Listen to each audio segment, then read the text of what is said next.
Marriage के बारे में कि मैरिज के बारे में कुछ विश्वास ऐसे होते हैं, कुछ बिलीफ्स ऐसे होते हैं जो हमसे बहुत ही नुकसानदायक हो सकते हैं अगर हम उनको स्ट्रांगली हेल्ड करें, स्ट्रांगली उनको साथ मतलब जुड़े रहें।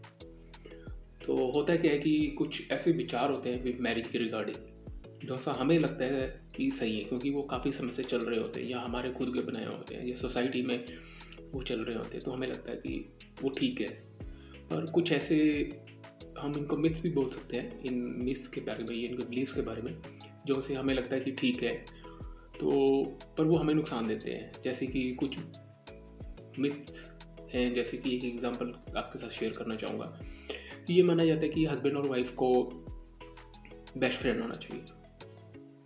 तो बहुत बार क्या होता है कि कपल इसी चीज़ में लगे रहते हैं कि उनको वो बेस्ट फ्रेंड नहीं है, पर ये जरूरी नहीं होता कि हस्बैंड और वाइफ को बेस्ट फ्रेंड होना चाहिए।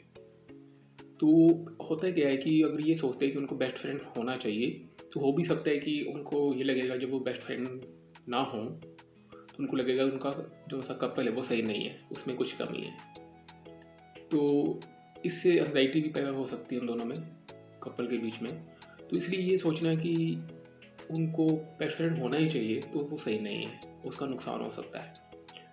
क्योंकि जो कुछ बातें ऐसी होती हैं जो उनसे हम बेस्ट फ्रेंड के साथ ही शेयर कर सकते हैं, अपना वाइफ के साथ शेयर कर सकते हैं कुछ बातें। तो दोनों चीज़ें सेपरेट रखनी चाहिए, बेस्ट फ्रेंड और वाइफ और हस्बैंड।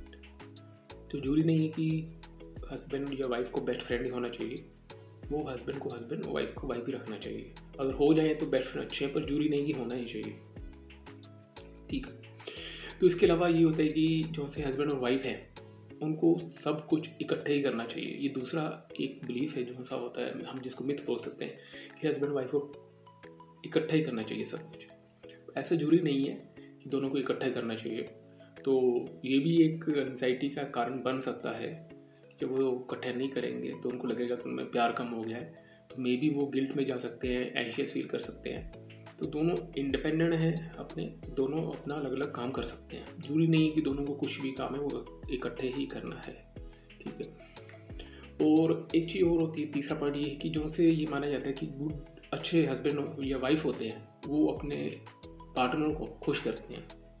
नहीं, ऐसा नहीं होता। अगर आप ऐसा सोचते हैं तो हो सकता है कि आप काफ़ी एंजाइटी में अपनी लाइफ गुजारते हो, काफ़ी गिल्ट में अपनी लाइफ गुजारते हो, क्योंकि आप कंट्रीब्यूट कर सकते हो अपने पार्टनर की लाइफ को अच्छा बनाने में, उसको खुश रखने में, और आप कॉज नहीं हो सकते उसकी खुशी का। कॉज क्या होगा वो उसके अपने विचार होंगे, हस्बैंड और वाइफ के जो भी होंगे।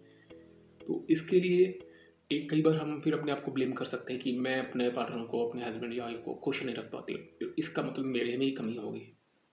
कमी दूसरे में भी हो सकती है, हो सकता है कि उसकी सोच कुछ डिप्रेसिव टाइप की हो, क्या पता उसका नेचर ऐसा हो। तो मल्टीपल चीज़ें हो सकती हैं कि ये सोचना कि अच्छा पार्टनर वही होगा जो अपने हस्बैंड को, वाइफ को खुश रखे, और ये सही नहीं है ऐसी सोचना। अगर ऐसा सोचोगे तो हो सकता है कि आपको गिल्ट रहे, आपको शेम रहे, आप मे बी एंजाइटी में भी जा सकते हो, डिप्रेशन में भी जा सकते हो। अगर आपका पार्टनर खुश नहीं रहता तो उसको किसी काउंसलिंग की जरूरत है। तो उसके लिए खुद को रिस्पॉन्सिबल मत ठहराओ कि आप रिस्पॉन्सिबल हो उस चीज़ के लिए अगर वो खुश नहीं है।